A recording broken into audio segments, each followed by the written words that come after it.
Perfecto, ahí estamos. Adelante. Ahora sí. Muy bien, presidente. He tenido la iniciativa de presentar un PPT porque el proyecto que estoy sustentando contiene diversas modificaciones a la Ley de Organizaciones Políticas y a efecto de facilitar la comprensión de lo que contiene el proyecto, entonces he preferido recurrir a este PPT. Pasamos, por favor, a la siguiente. Primero, 2 o 3 láminas introductorias, presidente, y luego vamos a abordar 5 temas. Financiamiento público directo, financiamiento público indirecto, financiamiento privado, rendición de cuentas y sanciones. Pasamos a la introducción, entonces, por favor. Como decía, presidente, son 14 modificaciones, 14 artículos de la Ley de Organizaciones Políticas, la Ley 28094, que se propone modificar, así como la incorporación de 3 nuevos artículos a la misma ley. Todos destinados, en principio, presidente, a mejorar la transparencia y la rendición de cuentas de las organizaciones políticas en relación con la recepción de recursos públicos y privados, y su gestión y su gasto, por supuesto. Como se ha dicho, presidente, lo ha señalado usted en la introducción, este es un asunto de la máxima importancia para fortalecer los partidos políticos en el Perú y tomar medidas preventivas que eviten que dineros mal habidos o aportes de instituciones que están hoy día prohibidas de financiar campañas puedan en efecto ser utilizadas para el financiamiento de las organizaciones políticas, tanto en circunstancias normales como durante las campañas electorales. Debo comenzar señalando, presidente, que este no es una creación heroica mía. Lo que he hecho en realidad es hacer mío lo que fue la iniciativa que presentó en su momento el Poder Ejecutivo, que había sido preparada por la comisión de alto nivel que presidió Fernando Tuesta, integró la doctora Milagros Campos, el doctor Martín Tanaka y la doctora Paula Muñoz, porque ellos trabajaron con bastante profundidad este asunto fundamental de la reforma política y me pareció que no había nada nuevo que inventar ahí y que más bien quería de esta manera rescatar esa iniciativa para que pudiéramos discutirla acá en la Comisión de Constitución. Estoy seguro que va a ser un insumo importante y sin duda, presidente, creo que tanto los integrantes de la propia comisión como los representantes de la OMPE serán los llamados, digamos, a poder opinar sobre este tema.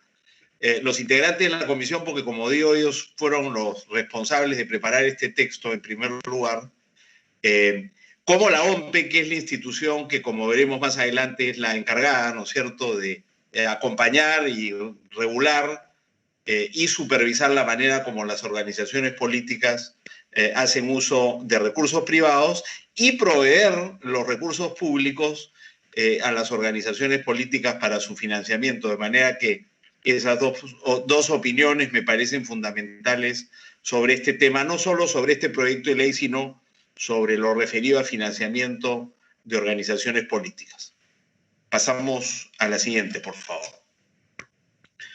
Y por supuesto, la importancia de tomar medidas preventivas en relación con el financiamiento de los partidos por la importancia que ha ido adquiriendo la corrupción, la dimensión de ella, y cómo en efecto para seguir, digamos, permitiendo el desarrollo de actividades corruptas o que prosperen actividades ilícitas de diverso tipo, Estas lo que buscan es, a través del financiamiento de distintos partidos y distintos candidatos, ¿no es cierto?, comprar de alguna manera su influencia en el proceso político y trastocarlo, y poner las instituciones públicas al servicio de sus intereses, ¿no?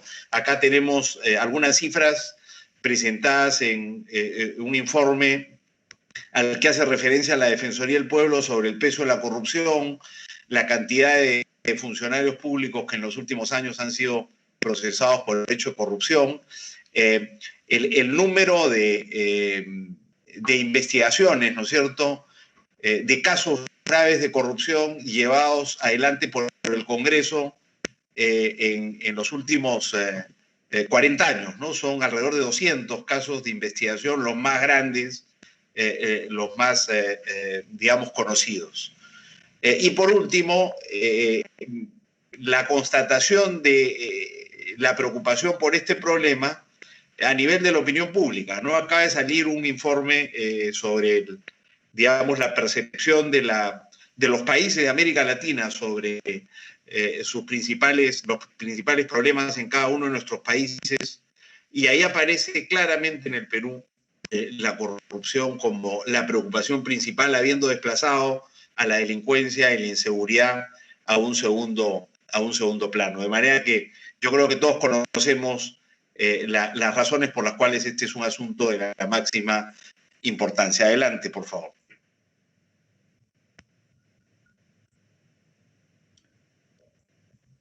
Y acá tenemos información de Transparencia Internacional, que hace un ranking de países en función de la percepción de integridad en esos países. Y de 160 y tantos países aparecemos en el número 105 en el informe de Transparencia Internacional, el último que han hecho. Y, digamos, bastante atrás en la cola entre los propios países latinoamericanos. O sea, que es un fenómeno, como digo, que afecta a toda la región, que afecta a todo el mundo en realidad, pero que golpea especialmente al Perú. Y estas cifras generales de percepción, por supuesto, deben ir acompañadas con toda la información que tenemos sobre los hechos vinculados al lavajato y a los cuellos blancos, para solo mencionar los dos casos, digamos, más públicos y visibles que han afectado al país. La siguiente, por favor.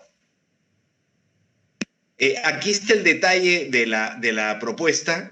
No me voy a detener, digamos, pero modificaciones están incluidas en el artículo 2 de la propuesta, referidas, como digo, a la distinta fuente de financiamiento, público directo, público indirecto, privado, fuentes prohibidas, verificación y control, administración de fondos por las organizaciones políticas, la necesaria publicidad de la contabilidad, todo lo referido a infracciones, sanciones, que incluyen las sanciones pecuniarias, las multas, y las sanciones políticas, que significan que pueden los partidos eventualmente verse suspendidos o incluso cancelada su inscripción en caso de que incumplan con las disposiciones referidas a financiamiento. Y por último, propaganda electoral en medios distintos a radio y televisión. Y acá las incorporaciones que se proponen en relación con financiamiento público indirecto, duración y frecuencia de este financiamiento y sanciones a personas diferentes a organizaciones políticas. Estos son, como se ve, es una propuesta bastante amplia y comprensiva, presidente. Pasamos a la siguiente. Financiamiento hay de dos tipos, el público y el privado. Vamos a ver primero el público, y en relación con el público quiero hacer la distinción entre el público directo, que sirve para financiar las actividades ordinarias de los partidos y sus actividades de formación, capacitación e investigación, y adquisición, por supuesto, de bienes que permitan el funcionamiento de una organización partidaria a nivel nacional, y lo que es el financiamiento público indirecto, que es lo que hemos aprobado en la reforma constitucional que fue votada en el referéndum del segundo semestre del 2018, que es el financiamiento por parte del, digamos, del Estado del acceso a radio y televisión. Siempre ha existido una franja financiada por el Estado, pero con la reforma constitucional del 2018 lo que se ha hecho es prohibir el acceso a radio y televisión con financiamiento privado, con lo cual quedamos, digamos, en manos de la franja. Los partidos y los candidatos quedan, digamos, permitidos o solo pueden hacer publicidad en radio y televisión a través de la franja electoral. Entonces, esto requiere una reforma importante para que la franja pueda suplir el espacio que antes se suplía con el financiamiento privado. Y el financiamiento privado, por supuesto, que, digamos, tiene prohibiciones, pero se mantiene. No a través de personas jurídicas, pero sí a través de aportes de personas naturales. Y los instrumentos de control de las reglas que se establecen en este ámbito, digamos, están en manos de la OMPE, que tiene las posibilidades de imponer sanciones pecuniarias, es decir, multas, sanciones políticas, que consisten en la suspensión o la cancelación de la inscripción de los partidos, en los casos graves, por supuesto, y las sanciones penales que ya fueron, digamos, incorporadas al Código Penal, las figuras delictivas referidas a la vulneración, digamos, de las normas sobre financiamiento electoral. Esa reforma ya se hizo en el Congreso anterior y lo que habría que hacer más bien en esta oportunidad es establecer los mecanismos por el cual se cobran las multas a través de la OMPE y se crean las sanciones políticas. De manera que empezamos, presidente, con el financiamiento público. Pasamos a la siguiente, por favor. Con el financiamiento público directo, como digo, es el que permite el funcionamiento regular de los partidos y es provisto por el Estado. En la actualidad, el 40% de los fondos que provee el Estado se distribuyen por partes iguales entre todos los partidos y el 60% en función de los resultados obtenidos en las últimas elecciones congresales a nivel nacional, ¿no es cierto? Se establece actualmente, además, que solo el 50% digamos, de estos recursos pueden utilizarse para, por ejemplo, la compra de bienes inmuebles, ¿no? Para que el otro 50% tenga que estar destinado a las otras actividades de los partidos políticos y no se permite que estos recursos sean utilizados para campañas electorales. Entonces, la primera modificación que se propone es, uno, que los fondos de financiamiento público directo se distribuyan el 60% por partes iguales y el 40% según la votación obtenida. O sea, que hay una primera modificación. Y la segunda modificación es que los recursos puedan ser utilizados como las organizaciones políticas prefieran, incluso que puedan ser destinados al financiamiento de las campañas electorales, cosa que en la actualidad no se puede hacer. Aquí hay algunas propuestas referidas, por ejemplo, a establecer, cosa que no se hace en este proyecto de ley, pero que se podría destinar un monto mínimo de recursos dirigidos a la capacitación y formación de lideresas femeninas, considerando, digamos, la decisión adoptada de contar hoy día con un sistema de paridad y alternancia que requiere, ¿no es cierto?, un liderazgo femenino importante que esté a la altura de los desafíos de la legislación que hemos aprobado. Seguimos, pasamos a la siguiente. Y acá está, 40-60 es actual y se propone que sea 60-40 y con mayor flexibilidad para el uso de los recursos. Pasamos a la siguiente. Y por último, acá hay información sobre cómo se utiliza el financiamiento público directo. ¿Qué países, mejor dicho, en la región tienen financiamiento público directo? Casi todos, en realidad. los países más grandes, Brasil, Argentina, y países vecinos como Chile, Colombia, Bolivia, Ecuador, tienen financiamiento público directo, también el Perú, pero como digo, estamos proponiendo las modificaciones señaladas. Y solo algunos de esos países que no incluyen al Perú pueden hacer uso del financiamiento público directo para las campañas electorales. Estamos proponiendo que ese financiamiento público directo sirva también para el financiamiento de estas campañas. Adelante, la próxima, por favor.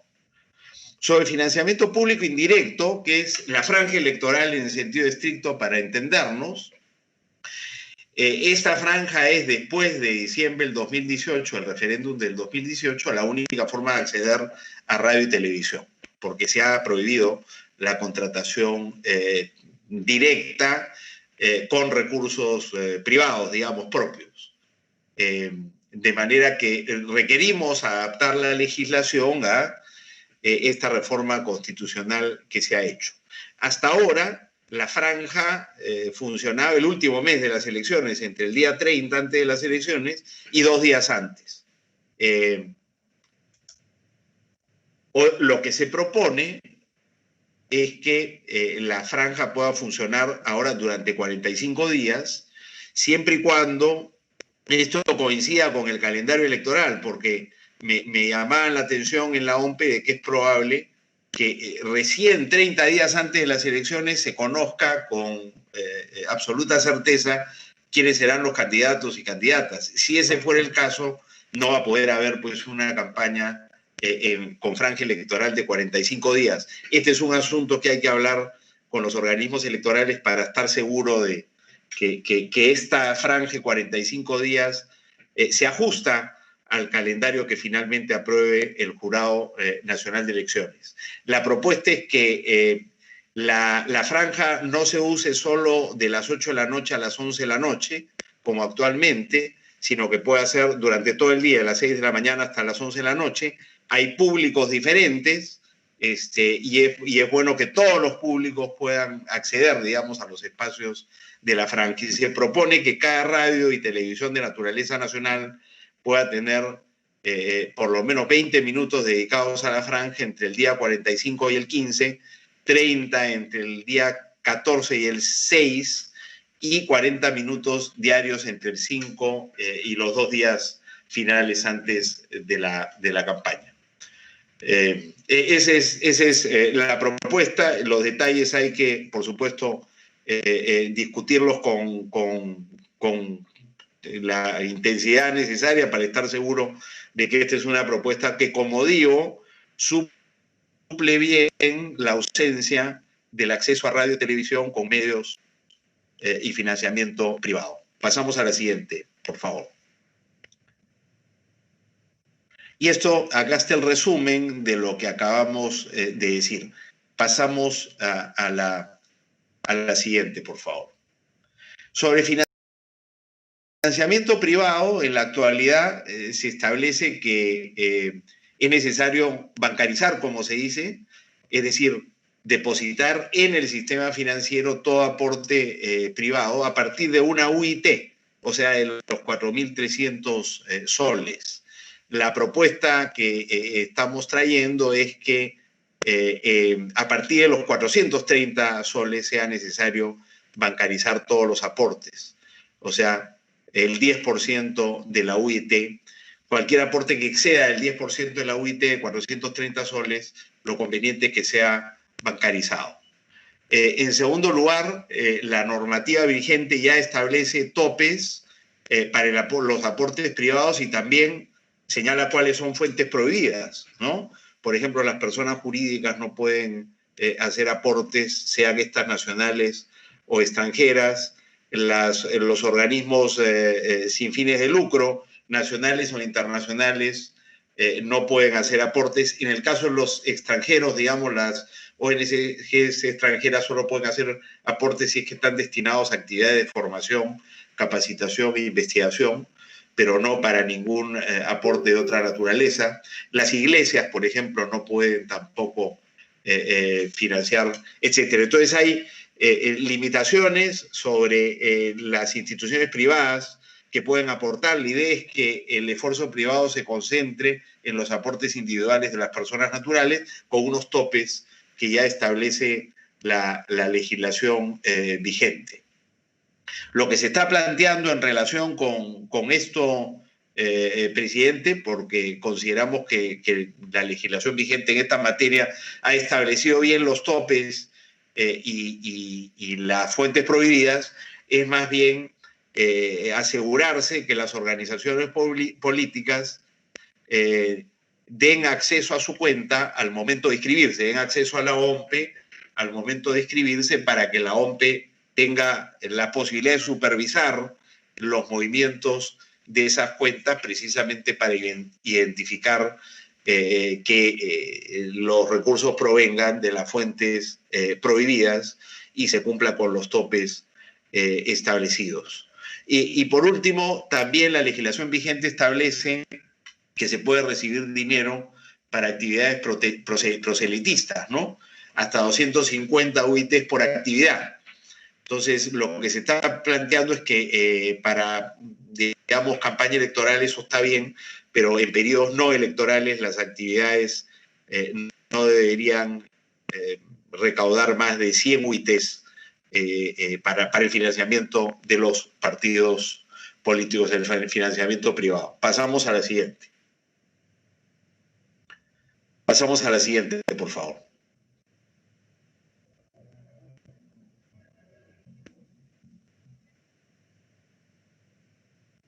Y acá está nuevamente el resumen de las normas sobre el financiamiento privado.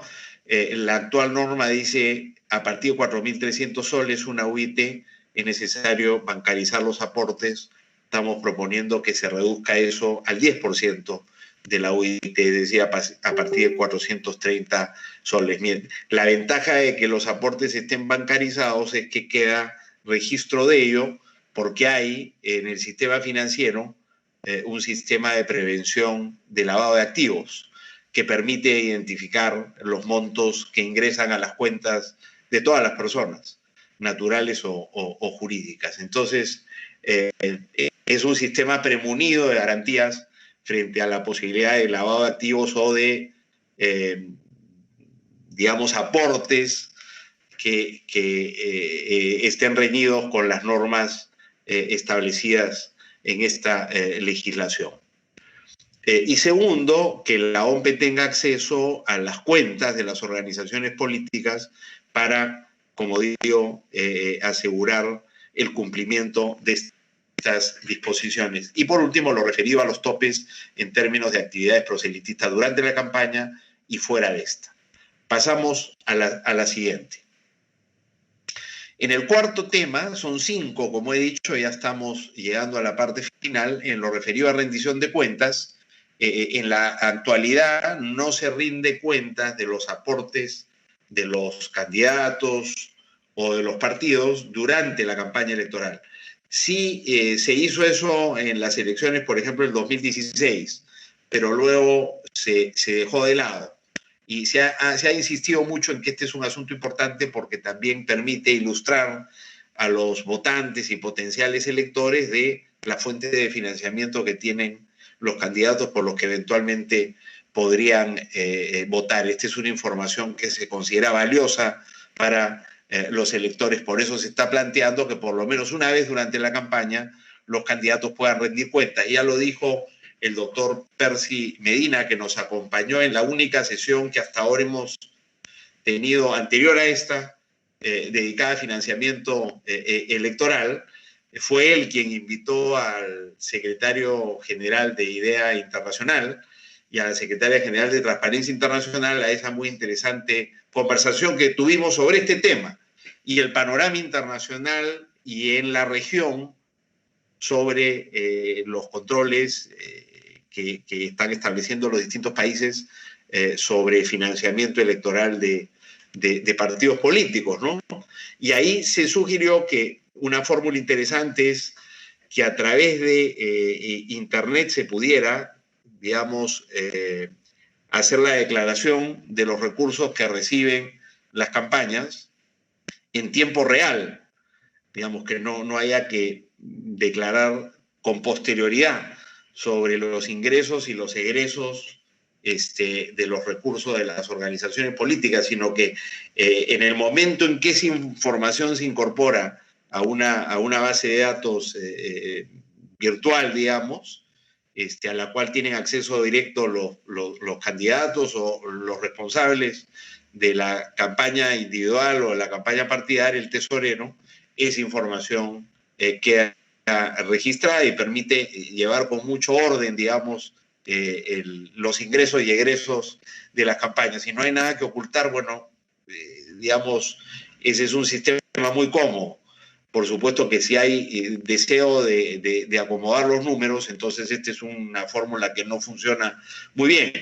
Pero si no fuera el caso, eso ha funcionado bastante bien. Se sostuvo, me decía el doctor Medina, que con frecuencia en Colombia, en México, donde esto está funcionando, al principio se dijo, no, esto sería muy difícil, y ha funcionado muy, muy bien. O sea que existe la tecnología que permitiría perfectamente hacer esto, como se dice, en tiempo real y a través, por supuesto, de los mecanismos virtuales. Pasamos a la siguiente. Y por último, las sanciones. Como decía, acá ya la OMPE tiene atribuciones para imponer sanciones a quienes violan, sanciones de naturaleza administrativa, por supuesto, a quienes violan las normas de financiamiento electoral. Y de hecho las impone. Lo que ocurre es que no, los partidos no pagan las multas porque la OMPE no tiene la capacidad de cobrar coactivamente esas multas. Entonces, lo que se sugiere es que la OMPE tenga capacidad de cobranza coactiva y que además se establezca la posibilidad que en casos extremos se pueda imponer a través de la OMPE una suspensión de la inscripción en el registro de organizaciones políticas del partido que incumple con el pago de sus obligaciones y eventualmente su cancelación del registro de organizaciones políticas en los casos más graves y de resistencia o reiterancia de la organización política a cumplir con sus obligaciones. Aquí no se necesitan nuevas normas sustantivas, sino simplemente darle a la OMPE las facultades para hacer cumplir las sanciones que ya existen y, como digo, la creación de estas sanciones políticas que consisten en la suspensión y en la cancelación, que complementan las sanciones pecuniarias y las penales que ya han sido establecidas en el Código Penal. La siguiente, por favor. Me parece que eso es. Acá está cómo funciona esto en Argentina. Por ejemplo, hay un sistema de multas, de sanción política también y de pérdida del financiamiento público, que es la otra sanción posible. Ah, bueno, no quieres cumplir con pagar tu multa, bueno, entonces te cerramos el caño para acceso al financiamiento público directo. Bolivia también, multas, la posibilidad de la prisión, es decir, sanciones penales, sanción política y pérdida de financiamiento público, etcétera.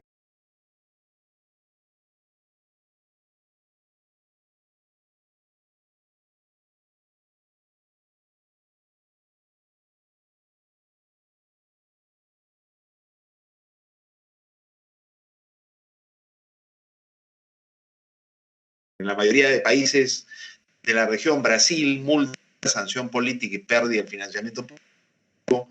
Colombia, multa, prisión, sanción política y pérdida del financiamiento político, etcétera. O sea, los principales países de la región ya tienen un sistema de múltiples sanciones que van desde la pecuniaria, la sanción política, la pérdida del financiamiento, quizá la multa, la pérdida del financiamiento directo, la sanción política, y bueno, eventualmente las sanciones penales. Adelante, por favor. Muy bien, eso es, presidente. Le agradezco por el tiempo que me ha dado. Me ha permitido cubrir con bastante detalle los alcances del proyecto de ley que presento. Como digo, recogen aportes ajenos.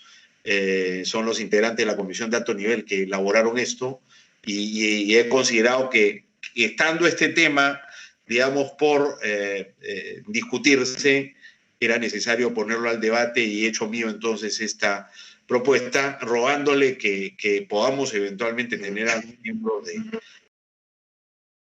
alguno de ellos para hablar de esto y sin duda a la propia OMPE, que tiene una gerencia de supervisión de fondos públicos que tiene a su cargo la señora Margarita Picasso, que podría ser ella seguramente acompañando al jefe de la OMPE, en fin, y no he podido tener en esta oportunidad los números sobre el costo de la franja electoral en los últimos procesos electorales y lo gastado por las organizaciones políticas con financiamiento privado para acceder a radio y televisión. Quizá en el debate sea posible tener eso, quizá la OMPE puede producir esas cifras que serían interesantes para tener el cuadro completo de lo que necesitamos como franja electoral ahora que no habrá, digamos, acceso a radio y televisión con financiamiento privado. Espero que esto sirva, presidente. Muchas gracias y gracias a los colegas también por su atención y paciencia. Gracias.